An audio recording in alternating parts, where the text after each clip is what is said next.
ডিভোর্সের কাগজে সই হয়ে গেলেও কেন চোখের জল লুকাতে পারল না অর্জুন আর অহনা? জজ সাহেব পর্যন্ত বলে দিলেন, তোমরা এখনও একে অপরকে ভালোবাসো। তাহলে কি এটা সত্যিই বিচ্ছেদ, নাকি নতুন করে শুরু হওয়ার ইঙ্গিত? এই প্রথমবার আদালতের সামনে দাঁড়িয়ে অহনা বলে দিল, যে মানুষ আমাকে কোনোদিন আপন ভাবেনি, তার সাথে থাকা আমার পক্ষে সম্ভব না। অন্যদিকে অর্জুনের কণ্ঠেও হতাশা। সে শুধু চেয়েছিল এমন একজন স্ত্রী যে তাকে বুঝবে। কিন্তু ভালোবাসার মাঝখানে এসে দাঁড়ালো অহনার স্বাধীনতা আর বাড়ির নিয়ম কানুন। এদিকে বাড়িতে শুরু হয়েছে তুমুল অপমান আর ঝগড়া।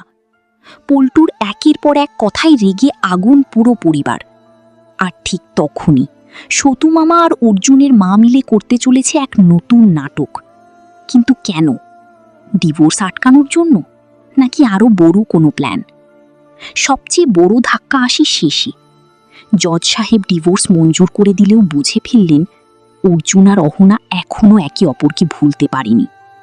তাহলে কি সত্যিই শেষ হয়ে যাবে এই সম্পর্ক, নাকি আবারও এক হবে অর্জুন আর অহনা? আপনাদের কি মনে হয়, অর্জুন আর অহনার ডিভোর্স হওয়া ঠিক হয়েছে, নাকি এখনও তাদের এক হয়ে যাওয়া উচিত? আপনার মতামত কমেন্টে অবশ্যই জানান।